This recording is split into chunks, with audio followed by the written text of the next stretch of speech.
देखो दीदी, लेट मत होना। 11 पंडित भी आएंगे, आस पड़ोस वाले भी आएंगे और कुछ रिश्तेदारों को भी बुलाया है मैंने। हाँ भाभी, मैं टाइम से आ जाऊंगी। दीदी, बच्चों को रहने देना, आप अकेले आ जाना।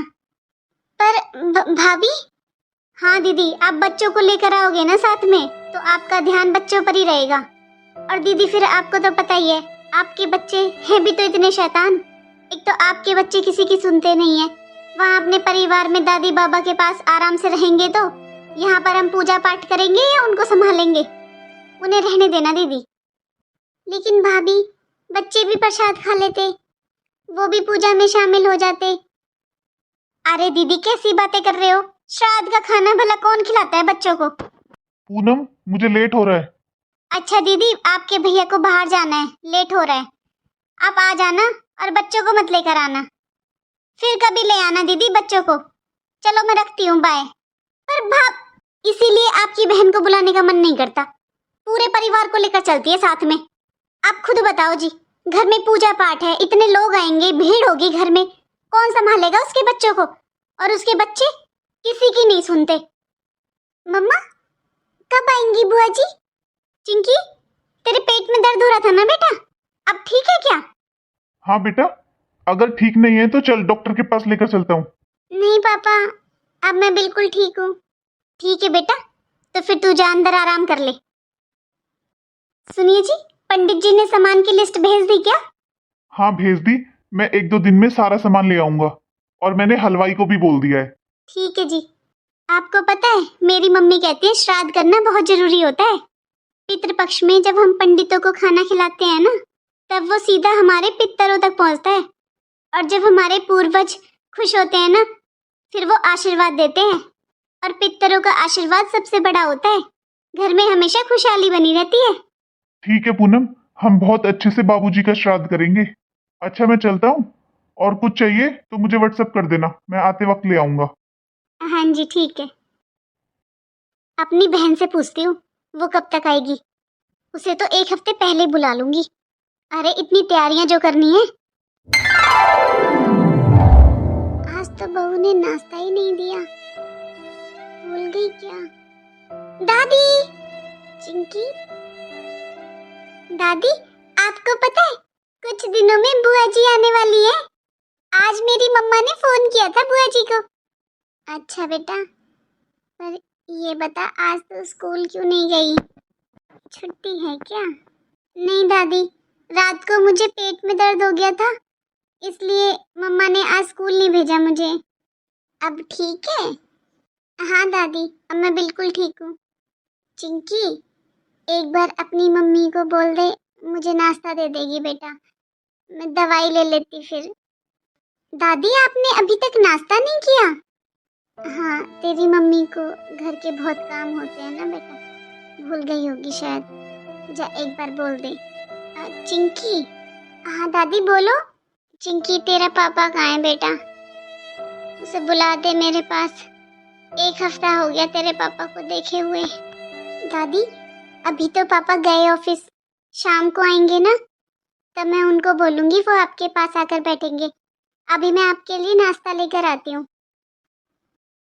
एक ही घर में रहते हुए अपने बेटे से मिले हुए कितने दिन हो जाते हैं। कितने प्यार और दुलार से पाला था, आज उसे एक बार भी अपनी माँ की याद नहीं आती। एक ही छत के नीचे अजनबियों की तरह रहती हूँ। कभी मेरा हाल चाल नहीं पूछता, नहीं मेरे पास आकर बैठता। सच में बुढ़ापा बहुत खराब होता है। माँ बाप बोझ बन जाते हैं अपनी औलाद पर।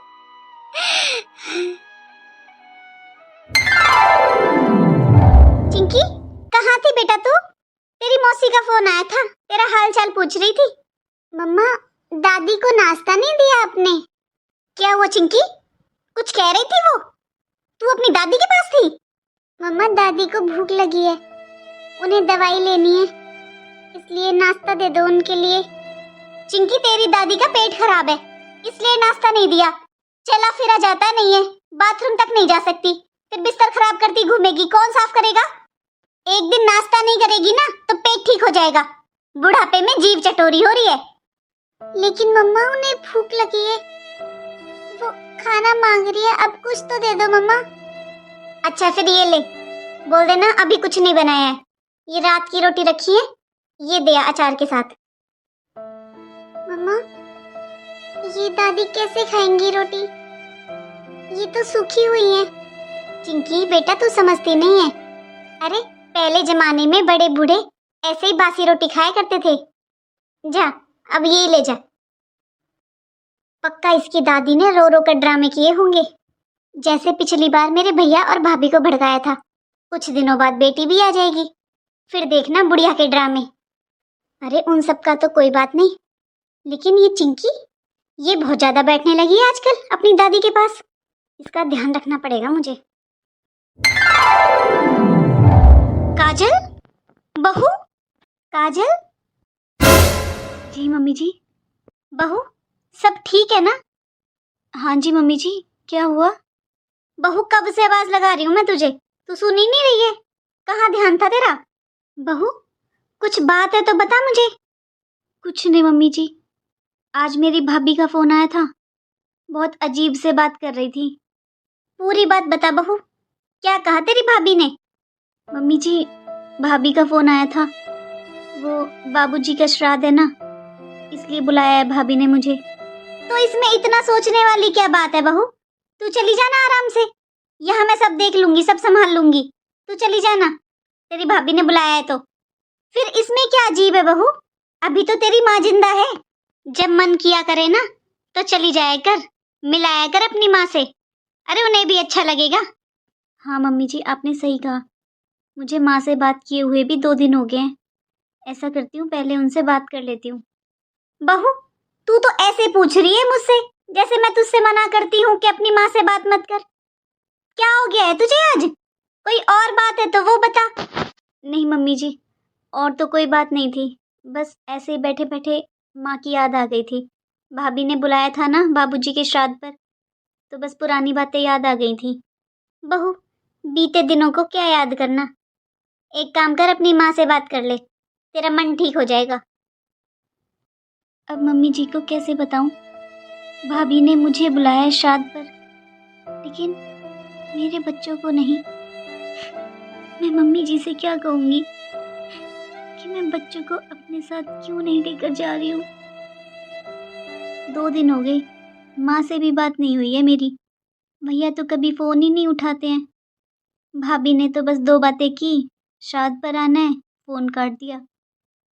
फिर से फ़ोन करती हूँ, माँ से बात करती हूँ, भाभी फ़ोन नहीं उठा रही हैं, हो सकता है बिज़ी हो, फिर से कर लेती हूँ। हेलो हेलो भाभी नमस्ते। हाँ दीदी बोलो, फ़ोन पर फ़ोन किए जा रही हो, एक बार फ़ोन नहीं उठाया तो सोच लिया करो भाई कुछ काम कर रही होगी, और वैसे भी आज सुबह बात हुई तो थी आपसे। अरे भाभी क्या हो गया है आपको, ये कैसी बातें कर रहे हो आप? बताओ क्या काम था? भाभी जरा मेरी माँ से बात करा दो, भैया के पास 2 दिन हो गए फ़ोन करते करते, भैया भी नहीं उठाते हैं, सुबह आपने 2 बातें की फ़ोन काट दिया, मेरी माँ से बात करा दो भाभी, 2 दिन हो गए। हाँ दीदी मैं अभी आई हूँ माँ जी के पास से, सो रही है वो, अब बाद में कर लेना। अच्छा भाभी वैसे ठीक है ना माँ, पता नहीं बहुत अजीब सा लग रहा है मुझे 2 दिन से। हाँ हाँ दीदी बिल्कुल ठीक है, बेड पर बैठे बैठे सेवा हो रही है, और क्या चाहिए बुढ़ापे में। हाँ भाभी ये तो आप सही कह रहे हो, आप बहुत सेवा करते हो माँ की। भाभी मैं सोच रही थी कि 1-2 दिन पहले ही आ जाती हूँ, थोड़ा माँ के साथ भी बैठकर बातें कर लूँगी, क्योंकि फिर उस दिन तो आप बोल रहे हो कि रिश्तेदार भी आएंगे, अड़ोसी पड़ोसी भी आएंगे, तो बहुत भीड़ हो जाएगी, मैं माँ से 2 बातें कर नहीं पाऊँगी, तो मैं सोच रही हूँ 1-2 दिन पहले ही आ जाऊँ। अरे नहीं नहीं दीदी, 1-2 दिन पहले आकर क्या करोगी, आपको तो पता ही है कितनी बारिश हो रही है, जैसे ही बारिश होती है लाइट कट जाती है। अब हमारी तो दीदी मजबूरी है, ये तो हमारा घर है तो हमें तो रहना पड़ेगा, आप क्यों परेशान हो रहे हो गर्मी में, आराम से अपने घर रहो, श्राद्ध वाले दिन ही आ जाना। भाभी मुझे पता है अपने घर का, भाभी जब मेरी शादी नहीं हुई थी ना, जब तक पूरी पूरी रात लाइट नहीं आती थी, अब तो फिर भी आती है। जब भी कोई परेशानी नहीं होती थी भाभी। भाभी मायके में ना पंखे की हवा भी एसी से कम नहीं लगती। आप मेरी टेंशन मत लो भाभी, मैं कल ही आ जाती हूँ। मेरा ना माँ से मिलने का बहुत मन है भाभी। और अभी अभी मम्मी जी ने भी बोला है कि अगर मेरा इतना मन कर रहा है मिलने का माँ से तो मैं हो आऊँ। तो भाभी मैं कल ही आती हूँ। हेलो भाभी। हाँ हाँ ठीक है, जैसी आपकी मर्जी। मैं तो आपके भले के लिए बोल रही थी। ये कल ही आकर बैठ जाएगी। मैं अपनी बहन को आज ही बुला लेती हूँ। इनसे बोलती हूँ फ़ोन करके, आते वक्त लेकर आएंगे उसे। मम्मी जी, अगर आप बुरा ना मानो तो मैं बच्चों को आपके पास ही छोड़ जाऊँ क्या? वो बच्चों की वजह से फिर मैं माँ के पास अच्छे से बैठ नहीं पाती हूँ।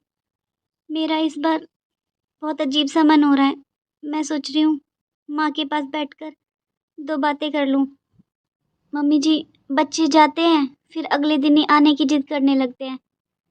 मैं सोच रही हूँ मम्मी जी कल ही चली जाऊँ अपने मायके और फिर बाबूजी के श्राद्ध के बाद आ जाऊँगी। बहू, मैंने तो तुझसे पहले भी कहा था कि चली जा। और हाँ, बच्चों के बिना तो हमारा मन भी नहीं लगता। बच्चों को तो हमारे पास ही छोड़ जाना, हम बहुत अच्छे से ध्यान रखेंगे उनका। थैंक यू मम्मी जी। मम्मा, मम्मा। चिंकी, क्या हुआ बेटा? मम्मा, आपको दादी बुला रही हैं। क्यों? क्या काम है तेरी दादी को? 2 मिनट आराम नहीं कर सकती क्या मैं? मम्मा, दादी के कपड़े भी गंदे हो गए हैं और दादी की बेडशीट भी। दादी के रूम में बहुत बदबू आ रही है। चलो ना मम्मा, एक बार साफ कर दो। चिंकी, वैसे तुझे अपनी मम्मी की बिल्कुल भी परवाह नहीं है ना? तुझसे मैंने सुबह ही मना किया था ना कि कुछ मत देकर आ खाने के लिए। अरे ना कुछ खाती तो ठीक हो जाती अब तक। चिंकी, बोल दे अपनी दादी को जाकर, मम्मी थोड़ी देर आराम कर रही है, शाम को बदलेगी कपड़े। और रही बात बेडशीट की, बेटा वो हर 2 दिन में नहीं बदली जाती है, अगले संडे को धुलेगी वो अब। मम्मा, दादी के रूम में से बहुत बदबू आ रही है मम्मा, आप कर दो ना एक बार दादी के कपड़े चेंज, प्लीज मम्मा। अच्छा चल ठीक है, करती हूँ। पता नहीं कौन सा जादू किया है इस पे, सारा दिन दादी दादी दादी। देखो माँ जी, जब तक आपकी तबीयत ठीक नहीं हो जाती है ना, आप नीचे ही सोना। माँ जी, मुझे घर में और भी हजारों काम होते हैं। मैं तो रोज रोज बेडशीट धुल नहीं सकती और ना ही हर टाइम आपके कपड़े धुल सकती हूँ। और मैं भी इंसान हूँ माँ जी, बदबू आती है आपके कपड़ों से। अभी भी उल्टी आ रही है मुझे, सुबह से 2 बार तो कर चुकी हूँ। बहू, मेरे लिए दवाई मंगवा दे। अरे माँ जी, दवाई तो आ जाएगी, पर थोड़ा अपनी जीभ पर भी कंट्रोल कर लो और बार बार आवाज मत दिया करो, हजारों काम है मुझे। दादी, दादी आप ऐसे नीचे क्यों बैठे हुए हो? चिंकी, मेरे चश्मे देना बेटा, वहाँ टेबल पे रखे हैं शायद। दादी, मम्मा ने बेडशीट भी चेंज कर दी है, फिर आप ऐसे नीचे जमीन पर क्यों बैठे हुए हो? ऊपर बेड पे बैठो ना दादी। अरे बेटा, मेरी तबीयत ठीक नहीं है ना, तो फिर बेडशीट गंदी हो जाएगी। मैं तेरे पापा से दवाई मंगवाऊंगी, फिर जब ठीक हो जाऊंगी ना, जब बैठूंगी बेड पे बेटा। अरे तेरी मम्मी को भी बहुत काम होते हैं, वो बार बार बेडशीट नहीं बदल सकती बेटा, परेशान हो जाती है वो भी। चिंकी बेटा, एक बार तेरी मम्मी के फोन से तेरी बुआ से बात करा दे मेरी। दादी, मैं अभी लेकर आती हूँ मम्मा का फोन। वैसे आपको पता है दादी, बुआ जी कल आएंगी। मैंने खुद सुना था मम्मा को बात करते हुए फोन पे। अच्छा, कल आएगी। दादी, मैं अभी पापा के पास फोन करके बताती हूँ, वो आपकी दवाई ले आएंगे शाम को। हमेशा खुश रहे मेरी बच्ची। भैया। अरे काजल, तुम? नमस्ते भैया। नमस्ते भाभी। बुआ जी नमस्ते। चिंकी, ये ले बेटा, तुझे ड्राई फ्रूट्स पसंद है ना? थैंक यू बुआ जी। काजल, तू अकेले आई है? फोन कर देती, मैं ले आता तुझे। भैया मैंने सोचा कि आपको क्या परेशान करना, आपको वैसे भी बहुत काम होते हैं। मैं तो कैब से आ गई भैया। अच्छा अच्छा, चल कोई नहीं, बैठ तू, मैं एक बार जाता हूँ बाहर। हाँ जी आप जाइए, आपको लेट हो रहा है। दीदी के साथ तो मैं हूँ, वहाँ सब आपका इंतजार कर रहे हैं। कहाँ जा रहे हो भैया? हाँ, मैं एक बार तेरी भाभी की बहन को लेने जा रहा हूँ। अरे बाबूजी का श्राद्ध है, बहुत काम हो जाएगा उस दिन, बहुत लोग इकट्ठे होंगे, तो थोड़ी काम में हेल्प हो जाएगी ना। और भाभी कैसे हो? हाँ दीदी, मैं ठीक हूँ। ये अच्छा हुआ दीदी आप बच्चों को लेकर नहीं आई। अब आप आराम से रह लोगी 2-4 दिन, वरना आपके बच्चे तो परेशान ही कर देते हैं। चिंकी को देखा है आपने, कितने शांत स्वभाव की है।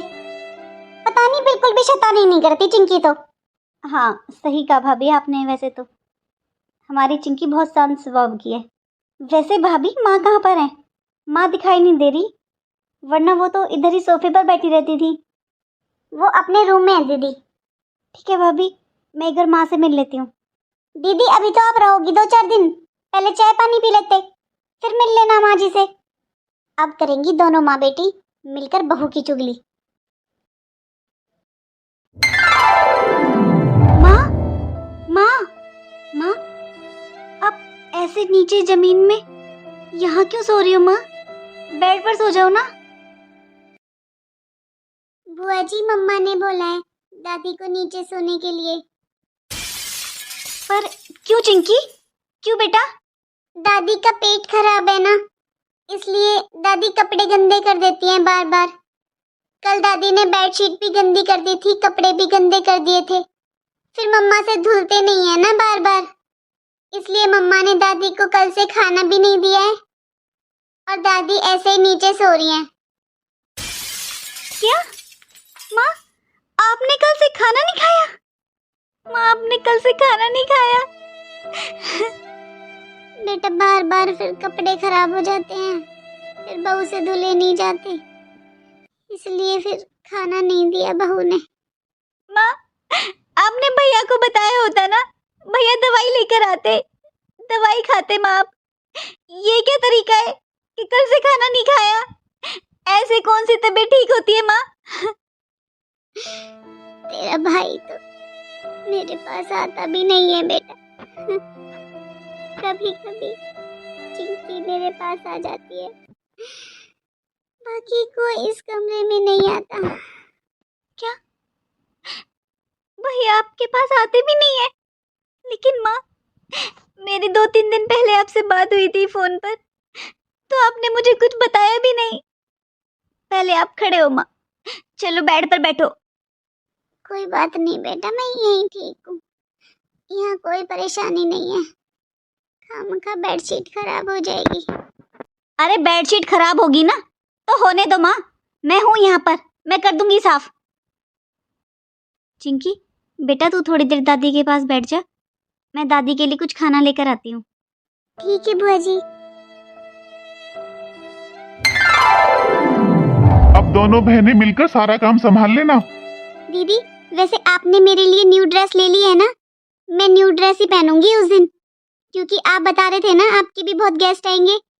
अरे नहीं नहीं, आज शाम को ना अपने जीजू के साथ तो मार्केट चली जाना और अपनी पसंद से ले आना। तेरे जीजू बहुत पैसे खर्च कर रहे हैं बाबूजी के श्राद्ध पर। तुझे पता है सारे अड़ोस पड़ोस वाले आएंगे और बहुत रिश्तेदारों को बुलाया है। वाह भाभी वाह, मुझे नहीं पता था भैया, बाबूजी का श्राद्ध एक बहुत बड़ा त्योहार है। अरे तू कहना क्या चाहती है? मेरे बाबूजी का श्राद्ध है, आखिर उनके आशीर्वाद से यहाँ सब कुछ है, तो मैं उनके लिए इतना सब भी नहीं कर सकता? दीदी आपको तो खुश होना चाहिए कि आपके भैया भाभी आपके बाबूजी का इतना बड़ा श्राद्ध कर रहे हैं।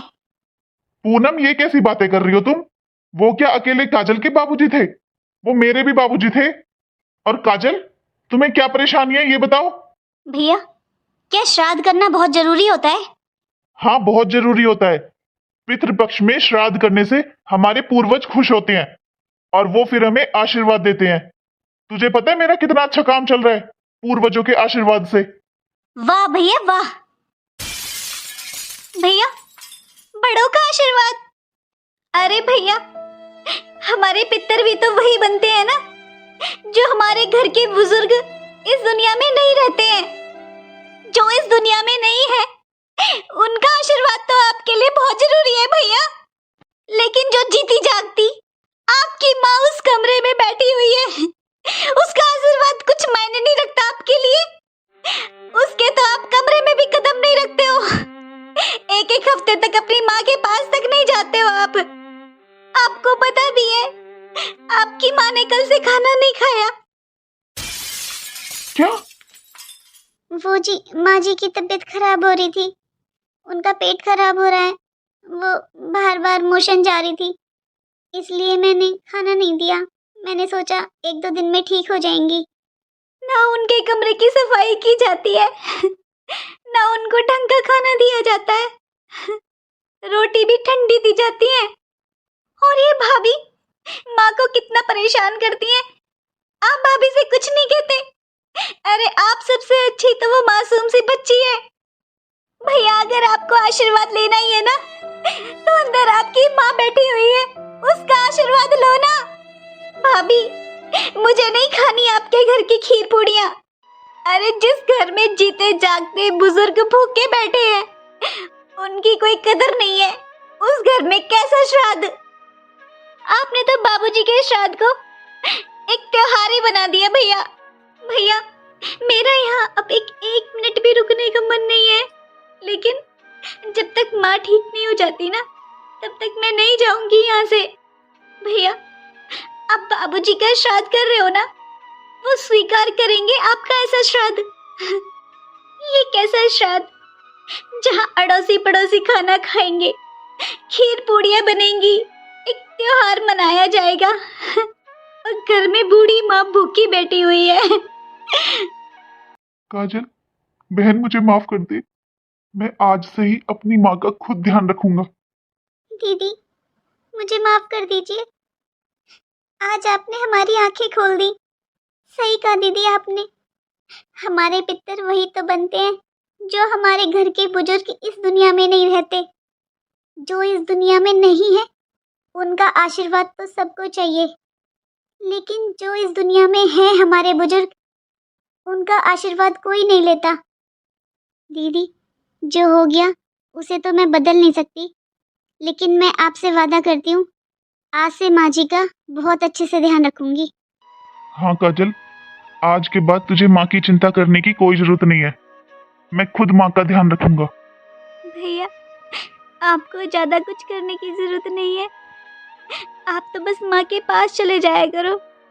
माँ तो आपको देखकर ही ठीक हो जाती है। दीदी आप चुप हो जाओ, हम आपसे वादा करते हैं दीदी, आज के बाद माँ का पूरा ध्यान रखेंगे। हाँ काजल, मैं पूरा ध्यान रखूंगा माँ का।